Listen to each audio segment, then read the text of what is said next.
You're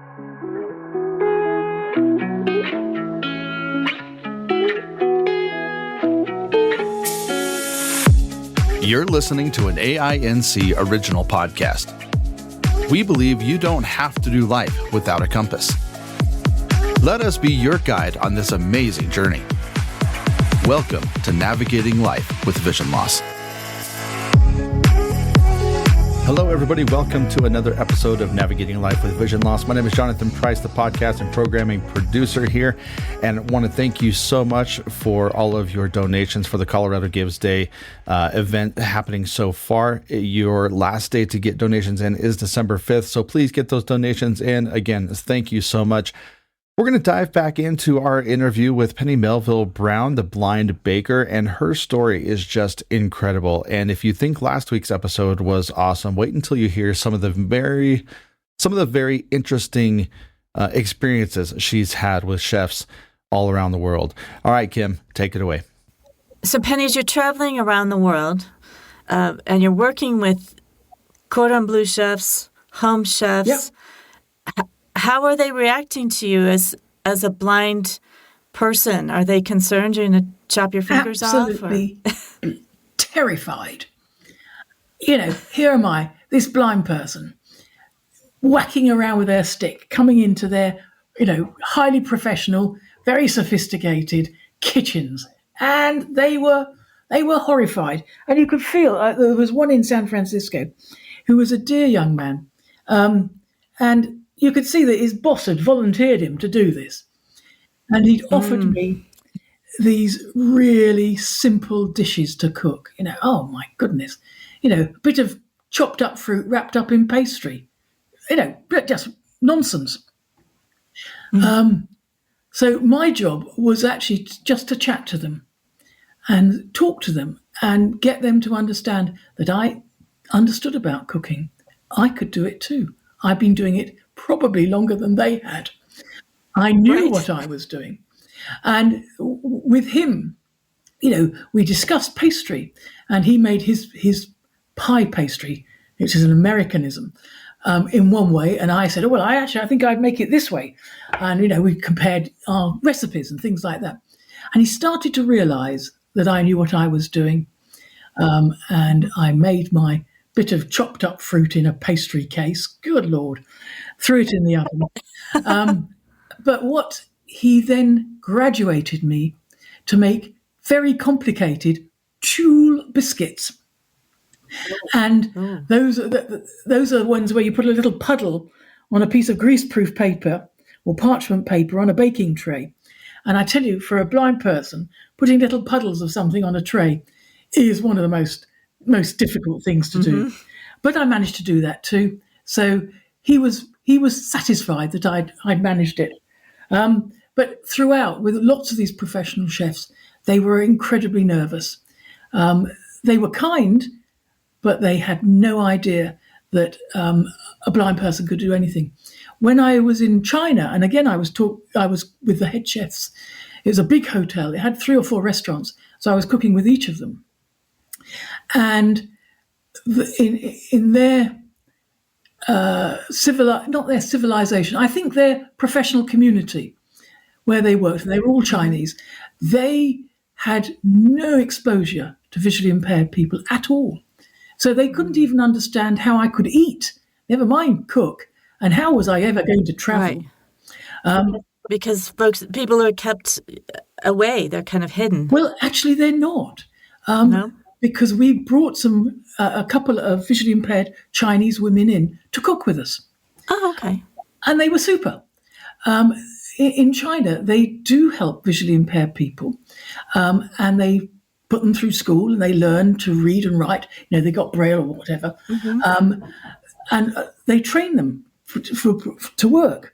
And a lot of them go into masseurs. And that's not, the red light district and all the Right. Lots of people think about massage. It's actually part of their medical culture. And you've heard of acupuncture. Yes. So they're massaging in that medical environment. But they also live in that medical environment, and they sleep on the couches their clients use during the day. And an auntie, that's what they call her, comes in and cooks for them. So we had these two girls in, and they had almost certainly never handled a chef's knife. You know, those great big, heavy, sharp things. I don't use those either. And these chefs were overwhelmed by these girls, their enthusiasm, their, interest, their ability, their motivation. I actually just stepped back and let the chefs talk to the Chinese women in their own language, and you could see the change that happened as these men suddenly recognized that blindness wasn't the end of the world. We can still do lots of things.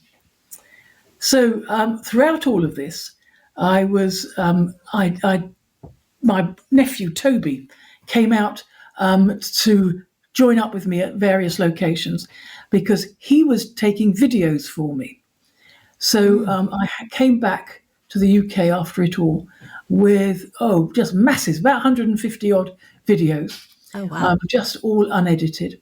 And then I was going over to France to look for some European cooking. And while I was in France, I had this major car accident. And I ended up in hospital.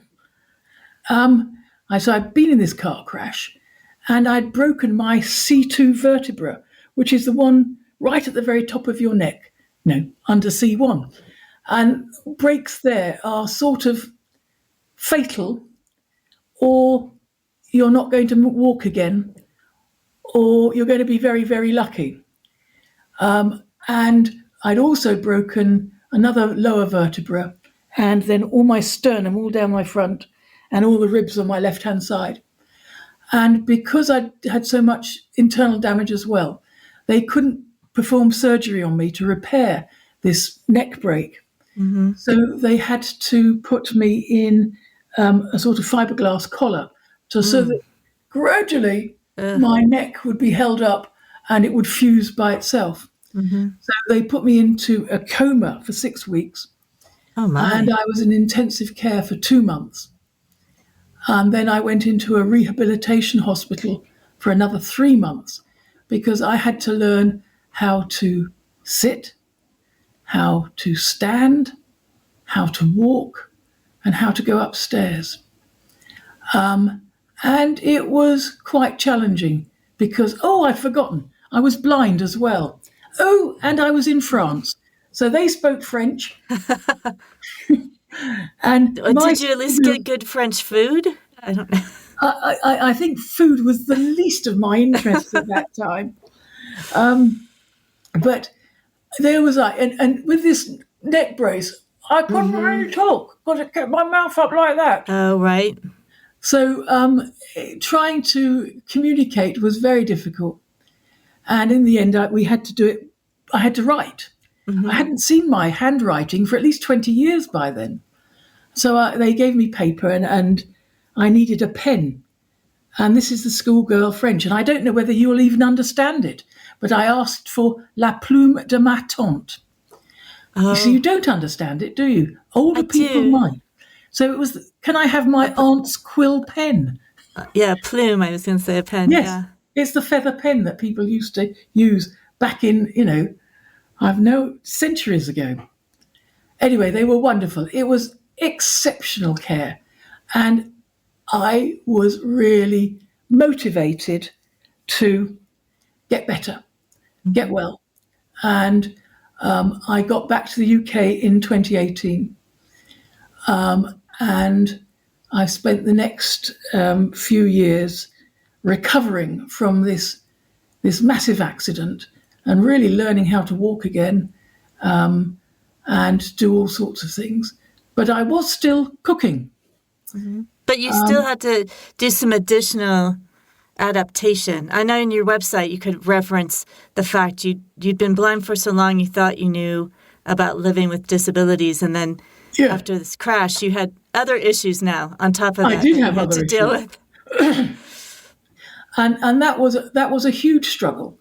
But what kept me going, and again, I hope you can hear a bit of determination and motivation here, because part of my project for the Holman Prize was I had gone around the world. I'd done all these videos and I collected lots of recipes.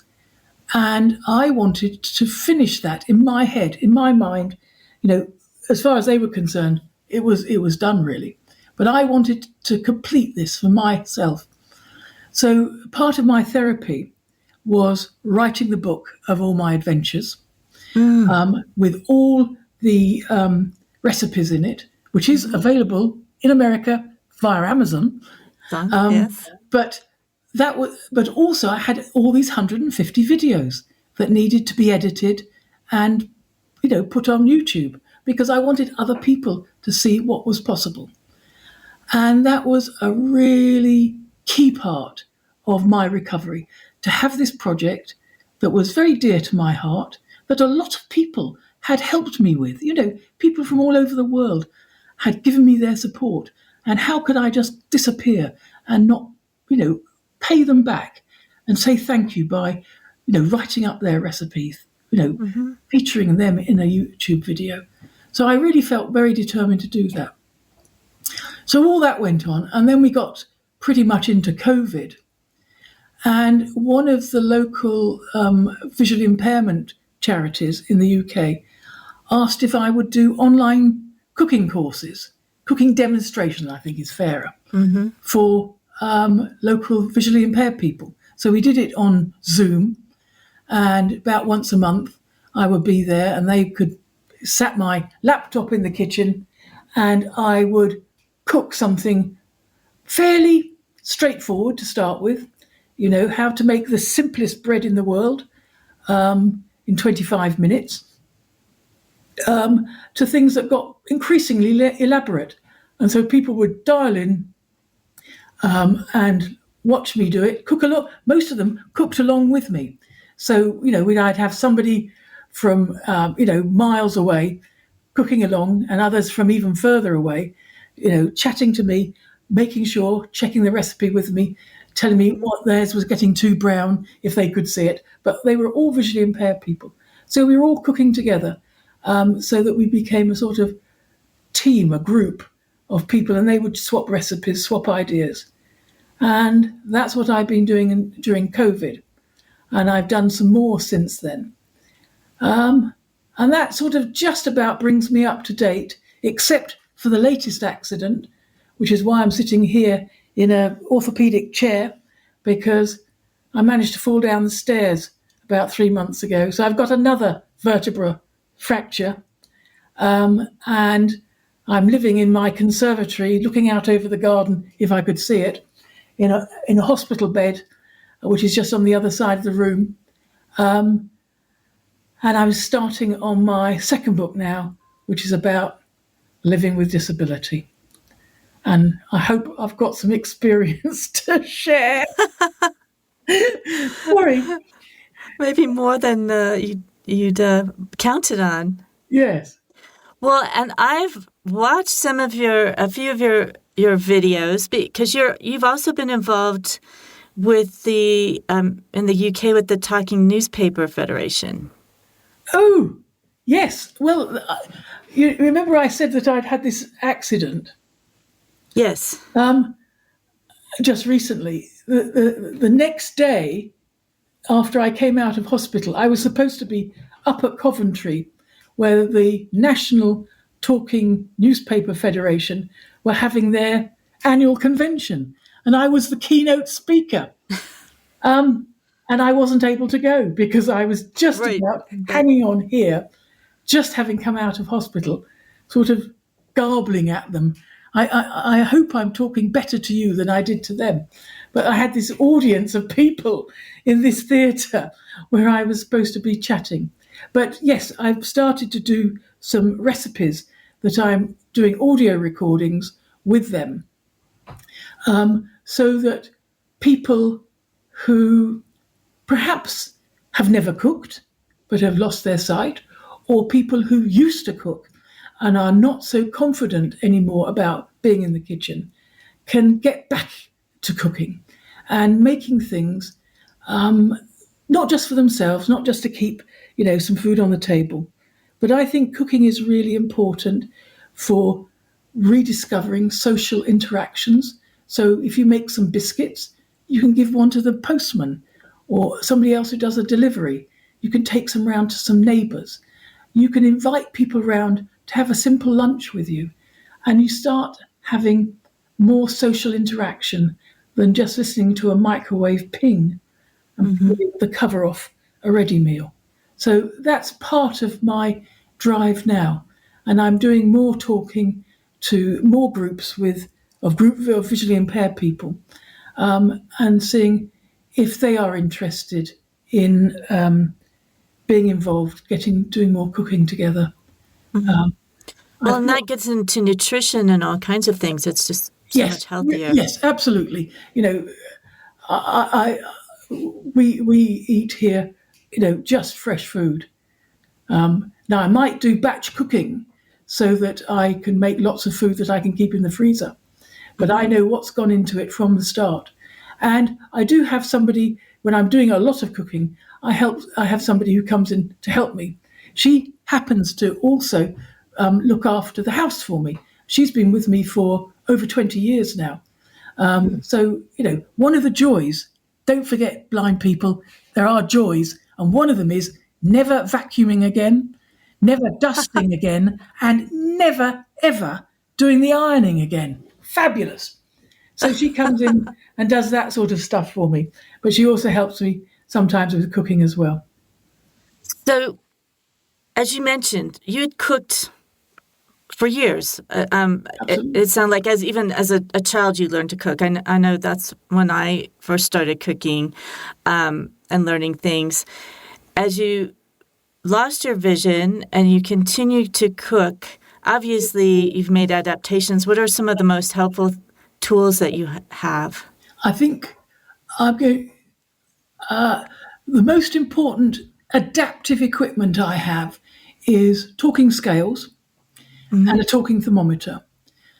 For both of them, and I'm going to say this and you'll hate me for it, I prefer to audition their talking voices because my scales have got a very nice, very polite English accent, where an awful lot of the other equipment is much more American in tone. And I find the English accent much easier in my kitchen. So I'm really sorry. That's okay. I know quite a few people who choose a English or British accent or on their phones too. Yes. So when they're talking to Siri or whatever. Yes.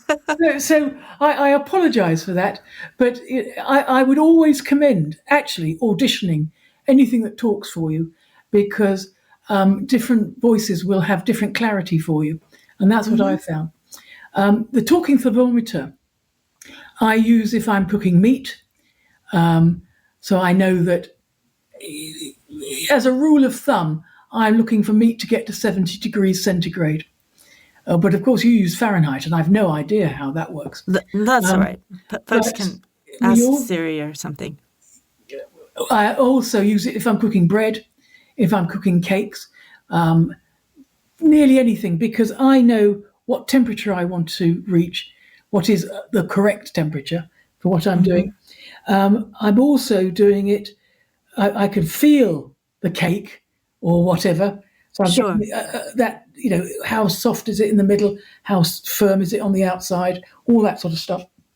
But I don't want to overcook it. So temperature, give me a clue. Yeah, that's okay. That can come out of the oven and that can just wait and it'll finish cooking in its own time. The other thing I have, and I don't know whether you would have them in America, is a thing called a Breville hot cup. And I promise you, I don't get any payment for advertising this. This is like you've got a tank of water at the back of this little machine. You stuff the tank into the machine, and then you put a cup under a little tap, press a button on the top, bing, and out comes exactly the right amount of water for your cup, and it's hot. So I never mess around with those stupid little things where, you put it in, a probe in, and it goes buzz. Oh, and it beeps, yeah. I'm not having to handle a hot, heavy kettle of boiling water and put it into a cup. This is much safer. And it's actually much more economic because you're only heating exactly the right amount of water that goes into the cup, nothing else. Right. That's really good. I have lots of knobbles on things. So my cooker, I have a gas cooker, gas oven and gas hob. In fact, I've got two ovens, and they're all on turn buttons. No pressy buttons, just turn buttons, Right. so that I know where they go for the temperature. And I like gas because I listen to it. So I can be on one side of the kitchen chopping, and I can listen to the pans behind me, and I can hear how they're cooking, and I can hear, oh, that water's coming up to the boil, I can turn that down. Oh, that pan, I've got some oil in there, that's starting to spit, let me turn that down, let me put a heat diffuser underneath it. I also cook with by smell. So, I can be in the kitchen, I can smell the sugar in that cake starting to caramelize. That means that cake is just about done. Those biscuits, yes, I can smell that. That bread, yes, I can smell that. And often other people are not smelling it that quickly because they have the same quality of smell, I'm sure, but they're just not so focused on it. Right.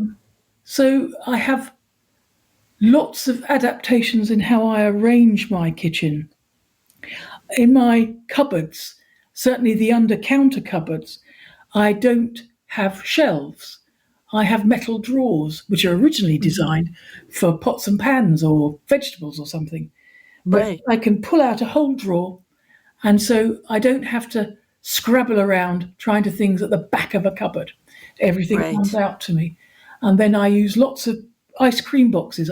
I expect you get ice cream in sort of standard shaped boxes over there, commercially.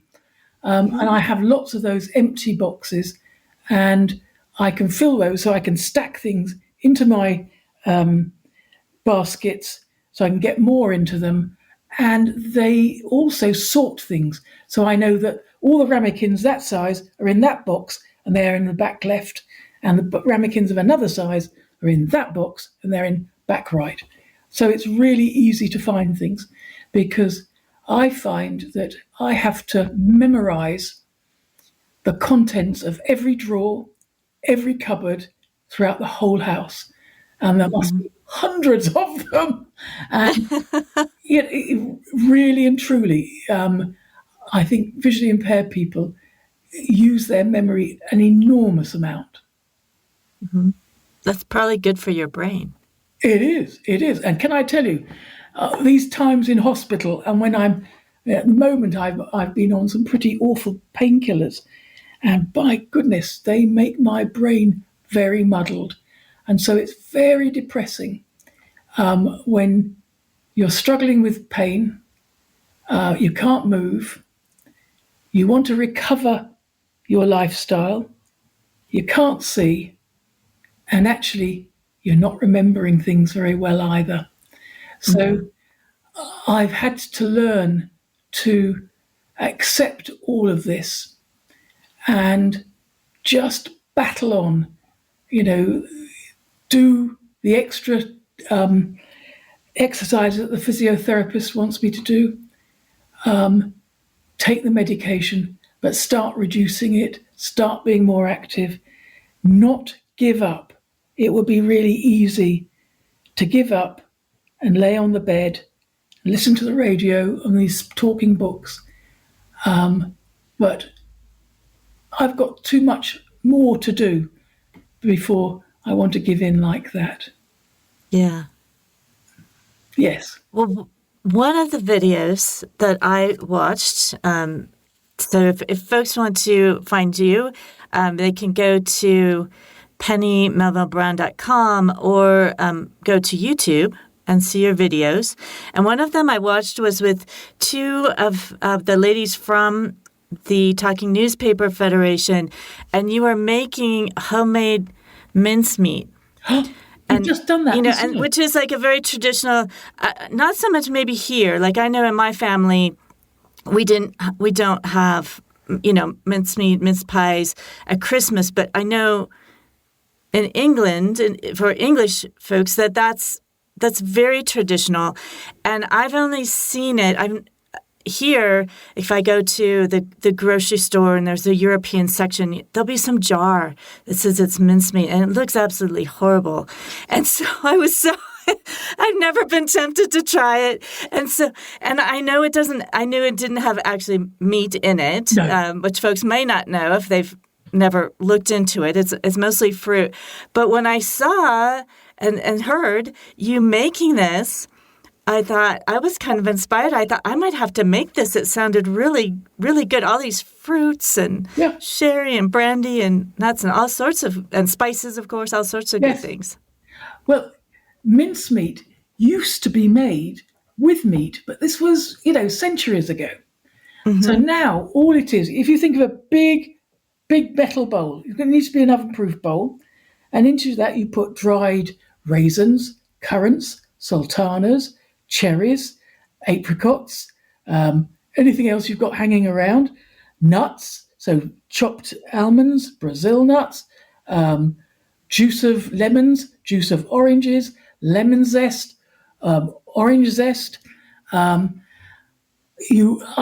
my dried fruits I would soak for a couple of months in some alcohol, sherry, port, brandy, rum, whatever. The only thing that you might find difficult is we would mix it with stuff called suet. Now, suet was originally the fat that you found around kidneys. Do you know what I mean by kidneys in your body? Yeah, maybe that's lard here. Yeah, but you can buy it. But also a hard block of vegetable fat would work probably just as well. Mm-hmm. Oh, and the last thing you put into this are fresh apples. And because I'm here in the garden, I have apple trees, and they were planted in about 1870, Oh, wow. Slightly before America. But I still get wonderful crops of apples. So I chop fresh apples into it. So you put all this stuff into this bowl, stir it all up, might leave it overnight. It's got all the spices, stuff it into the oven on a very low setting for 3 hours. And so it all gets hot and the fat melts and it coats the apple and everything. Then you've put the jars in the bottom of the oven just so that they get sterilised, but they're also hot. Out it all comes, pop into the jars, lid on, mincemeat. And with that mincemeat, you might take, do you know a puff, do you understand puff pastry? Yes. Yeah, so you might make puff pastry, or you might use a short crust pastry, make little individual tarts, fill them up with this mincemeat, lid on in the oven and cook. We can make big ones. What we do here is we have lots of apples, and we make them into, just chop up apples, take the cores out. Sometimes I'll peel them, sometimes I won't. Then I put mincemeat on the top, blah, blah, blah, blah, blah, blah, blah, blah. And then a crumble topping. So that will be oats, butter, sugar, and chopped hazelnuts over the top, into the oven. Fabulous pudding. All the recipes are on the website. That sounds wonderful. Well, you have a whole recipe book of Christmas or holiday recipes on your website. I do. It's a free, you could just download it for free. And so there's certainly mincemeat on that. I literally made Christmas puddings, made 16 Christmas puddings, just little individual ones. Well, actually they're for 2, but 16 puddings that will feed 32 people if they're not too greedy. Made those the other week. And they're steamed. And we are planning to make the Christmas cakes tomorrow. So I will probably make one big Christmas cake, which will be very similar ingredients, but butter, not lard, and eggs, and all whisked up just as you might make an ordinary cake. But it's very fruit intense. And fruit has been soaking in brandy for 3 months. And so Oh, wow. we will make this, and you cook it in a very slow oven, very low temperature. It won't rise very much. And when it comes out, I will take it out of the tin, and then I get my syringe. And every good cook has a syringe, which you take up brandy, and then you feed the cake with brandy. You press it in, push the syringe in, and that pushes brandy into the cake. And you do that every day for a week or so. Then you cover it with apricot jam, then marzipan, and then royal icing. And then you decorate it. And what I haven't told you is I also am quite creative. So I work in pewter, which is a metal. And so I made about 20 odd little tiny pewter Christmas crackers that come out of the cupboard every year, and they go onto the Christmas cake to decorate it. Oh, that's lovely. Happy Christmas. Yes, that is quite a process. Is that your favorite holiday treat? Do you have like favorite holiday dishes Christmas dishes that you make? There's all sorts. So we might make some stollen, which is, I think it's German. So that's a bread, but it's an enriched dough with sugar and butter and things like that in it. But you also put in fruit into it, fruit and nuts, and then you roll it up and cook it. And it rises like a bread. But because it's so rich, it's not going to rise that much. We would have turkey for Christmas. So literally, I've just ordered turkey from our butcher, and he will do any butchering that I need for it. And he will make me a little joint of gammon to go for the Christmas lunch. What else?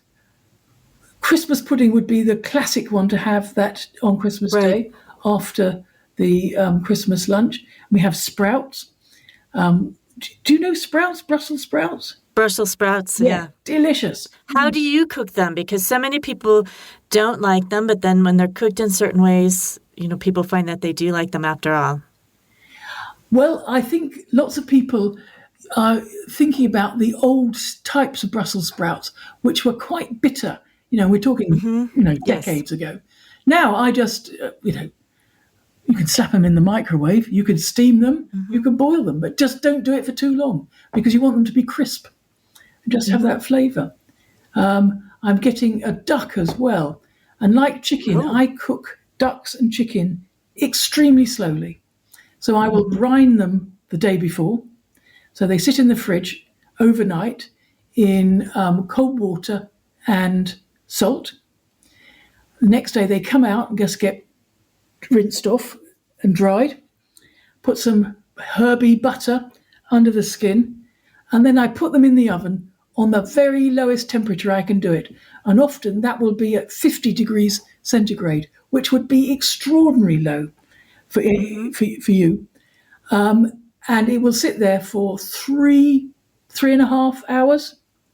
And then out comes my trusty thermometer. I make sure I check the temperature of the chicken or the duck or the turkey. And when you're checking temperature, you need to make sure you're not touching bone because bone conducts the heat very well. So that means the bone will be hotter than the meat round it. So you go into the thick part of the thigh or the breast and you check that it's got to 70 degrees. If that's done, out it comes.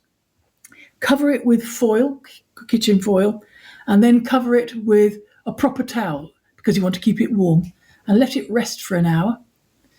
And then during that hour, you cook your roast potatoes. And if you want a tip for roast potatoes, I'll give you that in a minute. And then you turn the oven right up to its top temperature.